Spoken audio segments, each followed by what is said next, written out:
हनुमान जी की माता अंजना एक खूबसूरत अप्सरा से कैसे बन गई वानर। एक बार देवलोक में देवताओं की सभा लगी हुई थी। इसमें दुर्वासा ऋषि भी भाग ले रहे थे।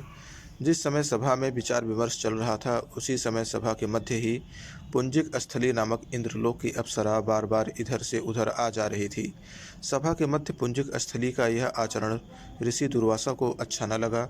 उन्होंने पुंजिक स्थली को कई बार टोक कर ऐसा करने से मना किया, लेकिन वह अनसुना कर वैसी ही करती रही। तो दुर्वासा ऋषि ने कहा, तुझे देव सभा की मर्यादा का ज्ञान नहीं। तू कैसी देव अप्सरा है जो वानरियों की तरह बार बार आ जाकर सभा में व्यवधान डाल रही है। जा, अपनी इस आदत के कारण तू वानरी हो जा। दुर्वासा ऋषि का साप सुनकर पुंजिक स्थली सन्न रह गई। उसने हाथ जोड़कर अनुनय विनय कर कहा, ऋषिवर, अपनी मूढ़ता के कारण यह भूल मैं अनजाने में करती रही और आपकी बातों पर भी ध्यान न दिया। सभा में व्यवधान डालने का मेरा कोई उद्देश्य नहीं था। कृपया बताइए, अब आपके इस श्राप से मेरा उद्धार कैसे होगा। अप्सरा की विनती सुनकर ऋषि दुर्वासा को दया आ गई। अपनी इस चंचलता के कारण अगले जन्म में तू वानर जाति के राजा विरज की कन्या के रूप में जन्म लेगी। तू देव सभा की अप्सरा है, अतः तेरे गर्भ से एक महान, बलशाली, यशस्वी तथा प्रभु भक्त बालक का जन्म होगा।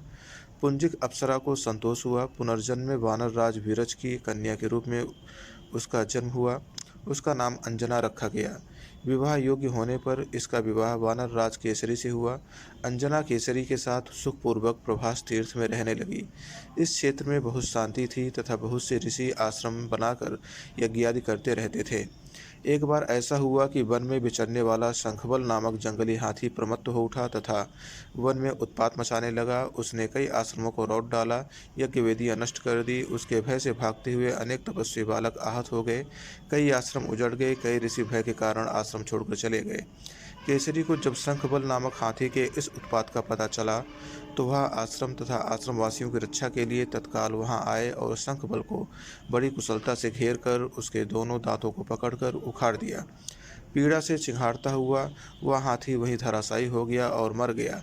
आश्रम की रक्षा के लिए उनके अचानक पहुंचने तथा हाथी को मारकर आश्रमवासियों को निर्भय कर देने वाले केसरी का ऐसा बल देखकर ऋषि मुनि बहुत प्रसन्न हुए और केसरी के पास जाकर आशीर्वाद देते हुए कहा, वानर राज केसरी, जिस प्रकार तुमने आज हम सब की तथा आश्रम की रक्षा की, इसी प्रकार भविष्य में तुम्हारा होने वाला पुत्र पवन जैसे वेग वाला होगा तथा रुद्र जैसा महान बलशाली होगा।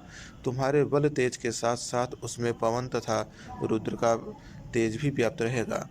अगर आप लोग हमारे चैनल पर नए हैं तो कृपया हमारे चैनल को शेयर, लाइक और सब्सक्राइब कर दीजिए। धन्यवाद।